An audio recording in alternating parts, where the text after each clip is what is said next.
ชื่อยังก้อนนี่ซื้อหวานหวานเจี๊ยบพี่น้องเอ้ยนี่ค่าดอกเข้าตัวไว้นี่แพงป่ะแพงประมาณเท่าไหร่เอากินน้ำส้มก็ให้พี่กินน้ำส้มเฮาค่าอย่างใดก็ทุกสิ่งทุกอย่างก็ต้องเอาให้เบิดโอ้ที่เราเห็นห่อเป็ดต้องแต่งนี่ก็คือเอามาจ้ำเอามากินข้าวน้ำผีอะไรกันจะด้วยนึงอโม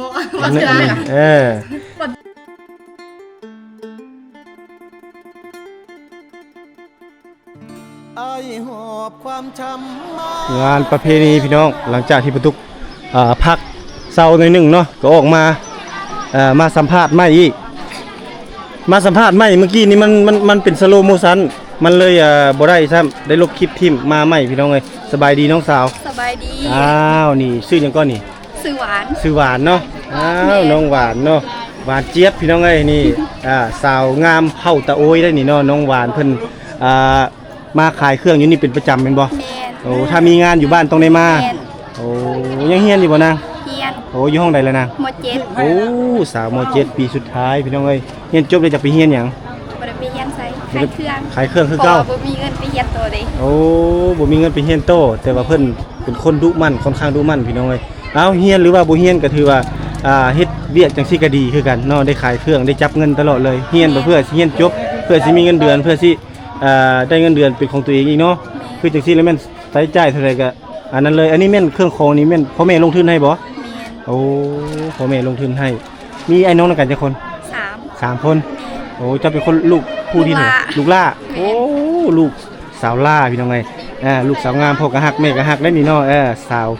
เป็นลูกสาวล่าอีกค่าดอกคือสิแพงเนาะบ่แพงค่าดอกเข้าตัวไว้นี่แพงบ่แพงประมาณเท่าไหร่สูงสุดได้50ล้านครับ30ล้านโอ้ประมาณ30-50ล้านมีคำบ่มีคือกันเนาะคำบาทนึงคันบ่มีเท่ๆกับบ่เอาโอ้บ่เอาโอ้เพิ่นลูกไทยลูกเขยประมาณนี้พี่น้องตัวลูกมาคักกันเด้นี่สิแสดงว่ามักด้วยใจแท้ๆเนาะพากันเฮ็ดพากันหาเนาะแต่งเพลงก็บางเทื่อบ่สุดกกสุดปลายนำกันก็มีแม่นบ่บางเทื่อนี่ทึกๆแต่ว่า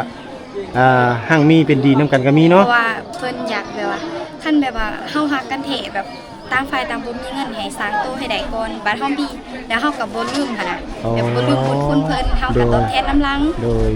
โอ้ประมาณนี้เนาะอันนี้คือฮีตของเผ่าตะโอยได้ถามฮีตคองไปพร้อมเนาะได้ถามน้องลุงเพิ่นไปพร้อมเพิ่นก็เฮียนเป็นสาวม.7คือว่านั่นแหละบ้านเกิดเมืองนอนของพ่อของแม่เลยอยู่นี้อยู่นี่ตุลีเก่านี่เลยแล้วก็ได้ย้ายไปอยู่ตะโอยไปหลายปีแล้วบ่เจ้าเกิดอยู่พุ่นบ่หรือเกิดอยู่พี่เกิดอยู่ตะโอยอยู่บ้านเทศบาลโอ้แสดงว่าเจ้านี่มีแต่เที่ยวมานี่ซื่อแต่คันสิมาเทื่อนึงปกติก็คือเฮาอยู่ตะโอยเลยน้องจะอยู่บ่ค่อยได้เมื่อเพราะ 2-3 ปีได้กลับเทื่อนึงกลับบ้านอันนี้ก็มีฮีตคองนี่จังได้มาแม่นบ่โอ้แสดงว่าเป็นสาวตะโอยแท้แล้วนี่เนาะ เป็นสาวตะโอยโดยแท้จริงแล้วพี่น้องเนาะมื้อนี้มาอุดหนุนน้องสาวเพิ่นได้เด้อน้องหวานเพิ่นขายเครื่องคองอีสังครบสุดเลยนี่เนาะมีเหล้ายาปลาปิ้งขนมบ่เสื้อผ้าก็มีครบเลยทั้งหมดทั้งมวลนี่ก็คือพ่อแม่เป็นผู้ลงทุนให้ฮู้เฮ็ดฮู้หาตั้งแต่น้อยๆเนาะดีหลายสมเชยเด้อน้องสาวเด้อถ้าอ้ายได้ไปทางตะโอยอ้ายสิไปเวทหาไปถ่ายคลิปเด้อได้เนาะเดี๋ยวสิไปถามหาเนาะหาสวรรค์อยู่ไสเฮือนสวรรค์อยู่ไสสิเนาะฝากขัวพุ่นบ่ฝากขัวพุ่นเนาะบ่เดี๋ยวนี้ย้ายแล้วอยู่ทางไปโรงการว่าการห้องว่าการปกครองเมืองตะโอยเนาะโอเคขอบใจหลายๆน้องสาวคนงามโอเคนี่แหละสาวงามบ้านป้าพี่น้องเอ้ย นี่ร้านขายเครื่องเดี๋ยวเท่าบ้านชวนไปเท่าขอบใจโอ้กินเอ็มร้อยเนาะมุนยนข้าวต่อไปกินนอนเด้อโอเค นี่พี่น้องอันนี้คืองัวควายที่กาเกียมาเฮ็ดงานภายในงานนี่เนาะทางนี้ก็เป็นร้านของเจ้าภาพในงานมื้อนี้ก็คืองานละปื้นี่แหละพี่น้องเนาะนี่คือเฮือนเก่าเฮือนหลังของข้าเจ้าเนาะนี่ข้าเจ้าเปรียบเสมือนงานบุญพี่น้องนี่เอารถบักใหญ่เลยมานี่เนาะแล้วก็มาขายเครื่องมานอนอยู่นี่เลยเป็นเวลา3มื้อกับ2คืนพี่น้องนี่อันนี้คือฮีตของประเพณีข้าเจ้ามาแจ้งเนาะนี่จะมาแจ้งครับบ่ฮู้ว่ามีอีสังแน่เขากำลังมาแจ้ง ให้พี อันนี้ให้ผีบ่ พี่ตั้ง โอ้อันนี้แจ้งผี อันนี้ให้พี เออ ก็แม่นให้คืนอันนี้ให้พีเด้ โอ้ เฮากินยังก็ให้พี่กินอันนั้น เอาให้กินน้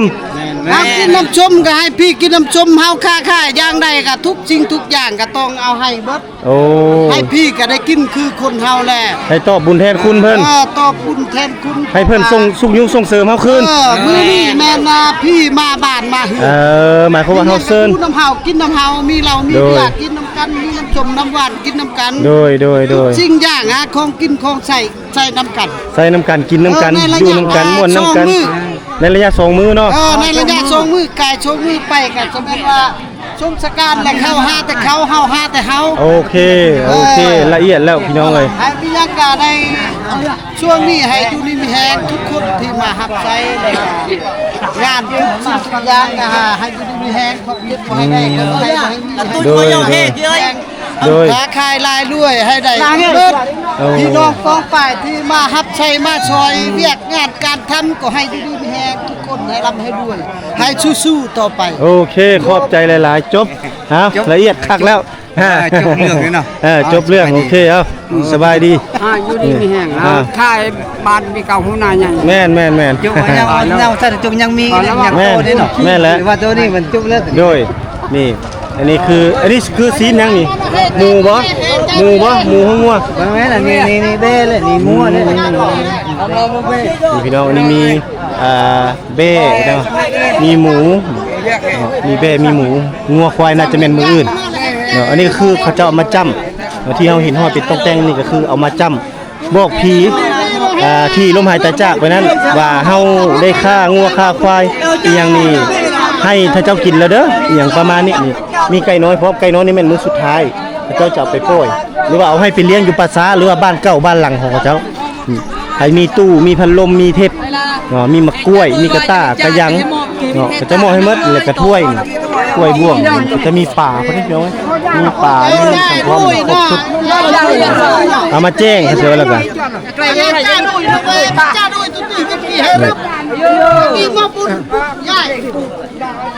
อันนี้คือพระเจ้ากำลังร่วมกันเพื่อสรุปในงานตัวนี้ในคาบตั้งแต่เมื่อวานมาฮอดนี้ก็คือเขาเจ้าจะเอาหีดคล้องตัวนี้เนื่องจากว่าชาวบ้านมดบ้านเนาะพากันจัดงานหีดคล้องประเพณีหรือว่าสุกยูช่วยเหลือส่งเสริมในงานนี้ ก็เลยต้องได้มีหมูนี่เนาะมีหมูนี่คนบ้านตุ้มที่เก่า หมูนี่ก็คือเกียม เจ้า เพื่อจะฮับแขกที่มาไซงาน แต่ละคนแต่ละ พี่น้องพี่น้องที่มาฮับไซในมือนี้ก็คือจะได้กินหมูนี่ เจ้า โอ้กินหมูซะก่อน ตัวหมูช่องนั่นนะงัวน่ะ5ตัว โอ้ ควาย5ตัว มื้อหัวว่าค่าน่ะ ไอ้เอี่ยม แต่เครื่องของเครื่องอยากและมีหมดอยู่หั่นน่ะ โดย มีรถมียามีหมดครบ ครบหมดเนาะ เจ้า ขอบใจโอเคมันส่วน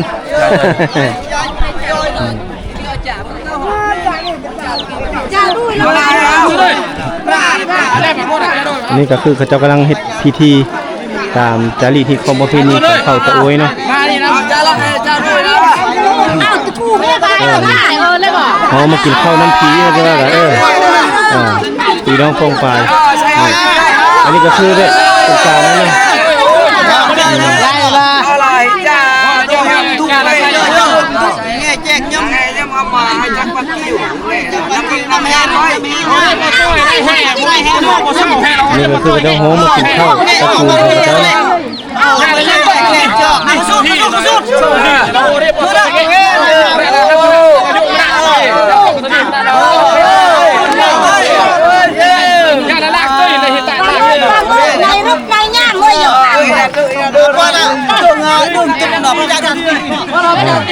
กินข้าวเรียบร้อยแล้วพี่น้องไอ้บ้านนี้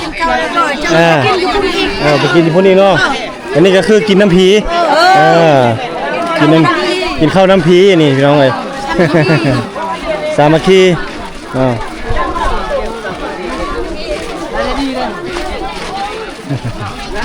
ไปอยู่พุ่นนี่นะ ไปอยู่ไส ไอ้ร้านนั้นไปถ่ายอยู่พุ่นนี่ โอ้อยู่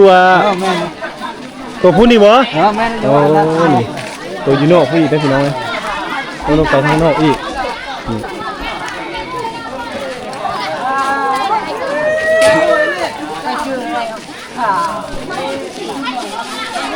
นี่ผู้ใดเป็นญาติพี่น้องต้องได้ไปหมดนะไปบ่น่ะภาษาทางนอกก็คือผีตายมีแห้งผีตายหุงผีหยังประมาณนี้แหละต้องได้ออกไปทางด้านนอกพี่ไปที่ว่าเป็นลูกเป็นหลานเป็นญาติพี่น้องต้องได้ไปหาคุณนำกันที่เราได้เห็นนำกันนี่แหละพี่น้องนะ ค่อยเว้าอีก โดยเดี๋ยวเราจะไปฮอดผู้เจ้าเว้าอีกเด้อ อยู่ห้านอาหารเป็นพี่ตายหุ้ง โอ้อันนั้นผีตายหุงยกตัว เอา อย่าง ไปกินข้าวน้ำเขา โอ้ สามัคคีน้ำพี่ตายหุ้งงาน อ ไม่ย่างกะมื้อนี้หันเข้ามาอยู่น้ำเฮาแล้ว เข้ามาเยี่ยมยามบ้านเฮาแล้ว เราเชิญเขามาเลยเนาะ เชิญเข้ามาอยู่ แต่ว่าเข้าบ่ได้เพราะว่าเขาหันเป็นคนที่ว่าเกิดมาได้ตายหุ้งแล้วอยู่นอก ต้องอยู่นอกเนาะเข้าบ้านบ่ได้ แต่ว่าต้องได้ไป กินน้ำกัน แต่ว่ามีย่างกะเฮาต้องมีความสามัคคีกินข้าวน้ำกัน กินข้าวโฮดผักกินปลาโฮดช่วย ความหักแพง ได้พี่น้องเอ้ยอันนี้คือจารีตฮิตของประเพณีของเผ่าตะโอยเฮาได้เนาะเขาเจ้านับถือมาตั้งแต่พุ่นแหละรุ่นปู่สังกะสาย่าสังกะสีพุ่นแหละปู่เยอย่าเยอพุ่นแหละพี่น้องเอ้ยมื้อนี้เฮาก็ได้มาเก็บเอารูปภาพบรรยากาศโดยรวมซึ่งว่าเป็นวิถีชีวิตเป็นจารีตฮิตของประเพณีที่หาชมหาเที่ยวยากเนื่องจากว่าจารีตฮิตของประเพณีดังกล่าวนี้น่าจะประมาณ20-30 ปีจะมีงานนี้เพียงครั้งหนึ่งเนาะอันนี้ก็คือโดนๆเถอะจะมีมื้อนี้ก็เลยเอามาเก็บเอารูปภาพบรรยากาศให้ท่านผู้ชมได้ติดตามรับชมนำกัน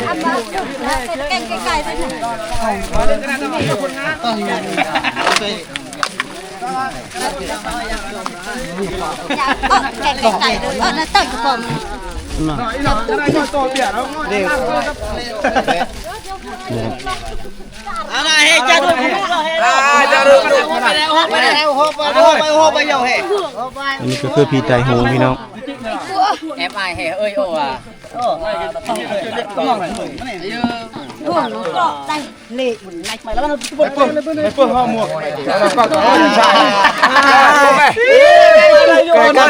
ย่างตั้งอะไรพบกันพ่อมวกกันเล่นบุกพบแหวนอยู่พบแหวน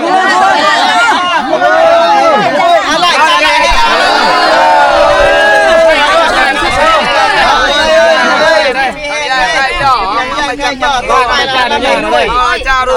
ยายไปดอกจูหยาหยาปลาพันตะเขาปลูกเอามาจำตุกตัวน้อยไอ้จับปลากิ้วจับปลาลูกฮะโอเค ที่หันบ่มียังเนาะงานมื้อนี้มันพี่ไปหินมื้อนี้นั่นแหละเฮามากินข้าวน้ำกันหักเพลงน้ำกันเพราะว่าฮิตของเคยน้ำใส่มาแต่ยังได้เฮ็ดมาอยู่นี่สามัคคีแก่ฮิตแก่ข้อให้ได้ให้มีให้ร่ำให้รวยครับแล้วอันเลิฟพี่เข้ามาบ้านอันนี้เป็นพี่ฮูและให้เพิ่นนี่ ให้ห้างกว่าเก่าเลย มีอย่างกะความสามัคคีคือกันเราอย่าปาป้องครบสำคัญเอาให้น้ำกันน้ำกัน ในระยะทรงนี้มีอย่างกะท่านอันนี้มันไอ้น้องเฮาเบิดทุกคนมาหัวผ้าสามัคคีกันเบิดทุกคนอยู่ดีมีแฮง มันยืนเข้มแข็งมันยืนโอเคเอาขอบใจหลายๆนี่แหละพี่น้องเอ้ยคือจารีตฮิตของประเพณีนี่ของเขาเจ้านี่มีศีลมีปลาอย่างก็ต้องได้กินน้ำกันมีเบ้มีหมูมีงัวมีควายนี่เนาะอันนี้โรงผีไตหูงจะเข้าบ้านบ่ได้จะอยู่ทางด้านนอกไปมื้อนี้กลับเข้าไปทางด้านในผู้อีกพี่น้อง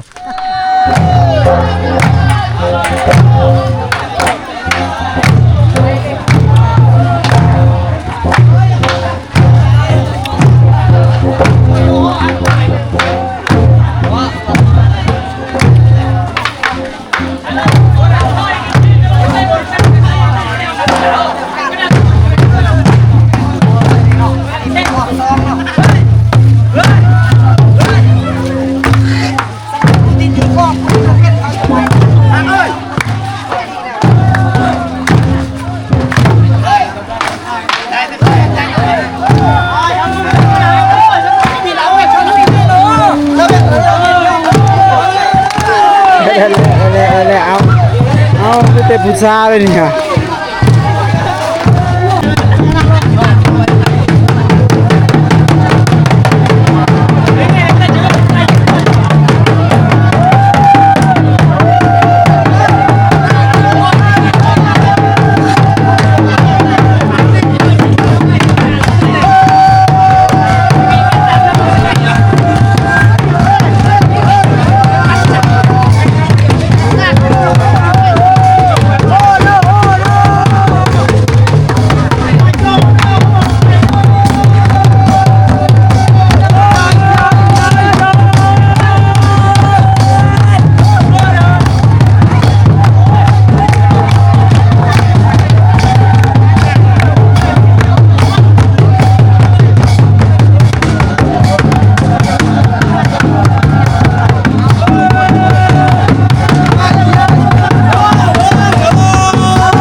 จากที่ว่าทีมงานเฮาเนาะครับบ่าวโน้ตนี่แหละไปงานละปึกเสร็จสิ้นแล้วพี่น้องเนาะเสร็จสิ้นบ่ได้หมายความว่าแล้วเลยได้ก็คือเฮาถ่ายเฉพาะมือทมิตนี่แม่นสำเร็จแล้วนับตั้งแต่อยู่ปราสาทแล้วก็เอาแห่เข้าบ้านก็มีจุดพักแล้วก็เข้ามาในบ้านก็ได้ตีคอตีกองหรือว่าภาษาเขาเจ้าเอิ้นว่าตีปะเนาะตีปะหะเสร็จสิ้นเป็นที่เรียบร้อยแล้วก็กำลังว่าสิได้เดินทางกลับแต่ทางสามสาวพวกนี้ก็เลยชวนมากินข้าวอยู่เฮือนนี่อันนี้ก็เป็นเฮือนของพี่น้องเนาะน้าสาวหรือว่าน้องเมย์แม่นบ่ในบ้านคือเก่าของนี้เนาะพามาเพิ่นนี่ถือว่าเป็นมือครัวเลยนะคันสิว่าแล้วก็ได้เอาเดี๋ยวพาท่านผู้ชมไปเบิ่งกิจกรรมของสาวๆบ่ว่าเพิ่นเฮ็ดอีสังสู้กินนี่โอ้กำลังตำอีสังนี่ตำมะม่วงบ่แม่โอ้นี่พี่น้องอันนี้แม่ของธิดาเพิ่นนี่เนาะสบายดีบันส่วนแม่มักกินส้มเนาะโอ้คือลูกสาวเลยลูกสาวก็มักโอ้กินแบบนี้เลยบ่โอ้ยค่อยยังกลืนน้ำลายย้อนแล้วนี่อยากเอื้อกกลืนน้ำลายย้อนสาวๆโอ้นี่สามสาวพี่น้องไอ้เสื้อก็คือกันหันเบิ่งทางหลังนี่บ่จื้อเลยจักไผเป็นไผพี่น้องเอ้ยใหญ่สำคัญเลยเนาะสูงสำคัญเลยนี่น้องธิดาเพิ่น อันนี้เป็นเฮือนน้าสาวเป็นบ่เป็นน้าสาวเฮือนไผน้าเฮือนบ่แม่เฒ่าลูกไม่เท่าลูกไม่เท่ากับน้องแม่เจ้านั่นแหละวะ แล้วน้าสาวล่ะข่อยเว้าตึกเลยคันอาแล้วเป็นทางพ่อคันอาแล้วทางพ่อแล้วตึกน้องพ่อเลิ่นอาเนาะคันน้องแม่เลิ่นน้าสาวอันนี้ยังอาอยู่ วันโน่น่ะเช้า วันโน่ น่ะบ่ว่า โอ้รู้บ่ว่าวันโน่โอ้นี่พี่น้องพักยังดิเจ้าเอิ้นนี่ ผักกะเอาให้ตัว พักให้ตุ้ยพักให้ตุ้ย ผักเอาให้ตัว บ่ฮู้คนน่ะพักบ่ฮู้จักพักอีสังพักให้ตุ้ย ง่ายๆพี่น้องเนาะนี่น้องสาวล่าบุษบาเมืองลาวน้องบุษบานี่ฮับไซเค้กที่มาเฮือนนี่เนาะเริ่มตั้งแต่มื้อนี้มื้ออื่นเนาะมื้อฮือเดี๋ยวไง3มื้อ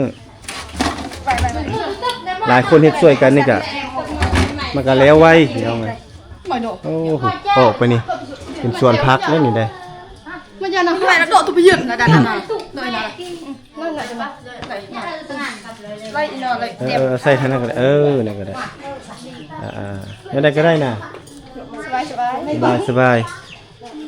เอาแม็กเอาตั้งค่อยมาฝากพี่มันเลื่อมตาไปถ่ายอันนี้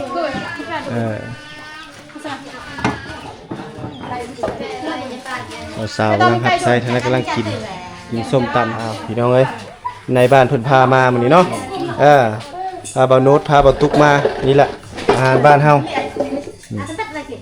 เพิ่นฮับ3สาวฮับอยู่เฮาก็คือมีเขาเอิ้นว่าอีหยังนี่ลาบหมูบ่แม่นบ่นี่เด้อลาบแบบตะโอ้ยนี่ลาบสดๆก็คือลาบหมูแท้ๆนี่บ่มีผักบ่มีหยังเลยเขาเอิ้นว่าลาบหมูเตียงเลยคันว่าจะบ่เตียวคันว่าเผาได้เฮาแล้วแม่นคันบ่ตุกลาบแล้วมันมีผักมีหยังโอ้อันนั้นบ่แม่นแล้วนั่นลาบผักใส่หมูลาบหมูใส่ผักชื่ออันนี้ลาบหมูสดๆเลยอันนี้เขาจะทึกเนาะตะโอ้ยนี่เฮ็ดทึกแล้วลาบหมูนี่แม่นแท้ๆเนาะบัดบัวแม่อะไรเนี่ยน่ะโอ้สิเอาไว้เดี๋ยวได้มนุษย์สุดๆเลยสาวๆนี่เป็นจังได๋หน้าฮักบ่เลิกเป็นจังได๋นี่3คนนี่แยกโอ้อยู่บ่พุ่นแม่เพิ่นเลยเสื้อเหลืองพุ่นแม่เพิ่นแม่เสื้อเหลืองพุ่นผู้เสื้อเหลืองพุ่นแม่อีหยังบ่น่าได้แล้วน่ะมานั่งกินพี่ได้แล้วมานั่งกินพี่พ่อได้ตัวอื่นต่างหากตัวอื่นได้แล้วสนิเอากินเอาเหนียวเอาพาอ้ายกินได้มั้ยไปอันนี้เขาเอิ้นงานหยังอันนี้งานละปื้บเป็นบ่โอ้ละปื้บแล้วแม่นต้องได้รับแขกถ้าเจ้านี่ต้องได้มารับแขกอยู่เฮือนนั่นแม่เล็งนี่แม่เล็งบ่โอ้อันนี้เป็นน้าสาวเนาะเป็นน้าสาวถ้าเจ้าน้องแม่เนาะแม่ถ้าเจ้าก็ต้องได้มาพ่อก็ต้องได้มาเนาะในงานอันนี้อันนี้เขาเอิ้นว่างานละปื้บพี่น้องเนาะแสดงว่าลูกหลานนี่ต้องได้รับไซมื้ออื่นนี่ทุกคนได้รับไซเคยมามื้อใดมื้ออื่นบ่มื้อเคยมาตอนแรงเนาะนี่เหล้าแล้วเนาะโอ้ได้เงินเนาะได้ทิปเนาะแม่นแล้วมีเข้าตัวก็คือจะมีเวียกมีงานคืองานคือจังซี่ก็สาวๆนี่เป็นเจ้าบ้านเพราะว่าเฮือนเพิ่นนี่นับถือหีดโคงตัวนี้แล้วก็เฮ็ดในอันหีดโคงอันละปื้มนี่แล้วเพิ่นต้องได้มารับไซมื้ออื่นนี่บรรดาเคยมาแต่ทางใดแน่มื้ออื่นนี่ผสมตะยุงโอ้หมออันนั้นก็มาบ่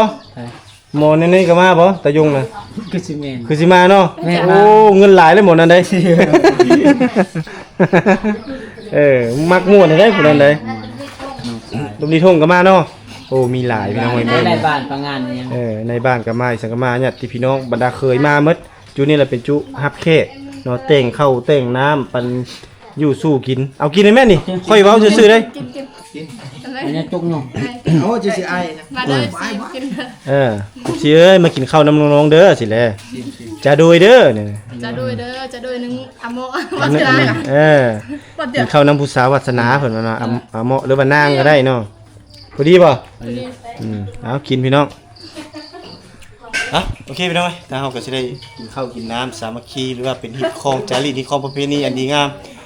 กับน้องๆเพิ่นก่อนหลังจากนั้นก็บรรทุกก็สิได้เดินทางกลับเนาะมาได้ทั้ง2เวียก1ก็ได้มาถ่ายทอดวิถีชีวิตฮิตคองประเพณีอันดีงามของชนเผ่าตะโอยโดยเฉพาะทางงานบุญละปื้อทางบ้านคุมดีเก่าเมืองตะโอยแขวงสารวัน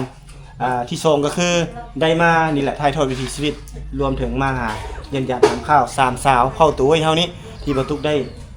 ถ่ายทอดวิถีชีวิตนับตั้งแต่ทำอิฐเป็นต้นมานี่เลยเนาะก็นี่แหละน้องๆหลานๆเพิ่นนี่ก็ถือว่าเป็นคนดูมั่นขยันเพียรเนาะบอกได้ใส่ฟังเนาะสิ่งสำคัญก็คือสามสาวนี่มีเอกลักษณ์เป็นของตัวเองก็จะน่าฮักไปคนละแบบเนาะคนหนึ่งนะเจอ คนหนึ่งน่าเจริญ นายใหญ่ น่าใหญ่ๆเอาเข้ากินน้ำแล้วจะได้ออกเด้อ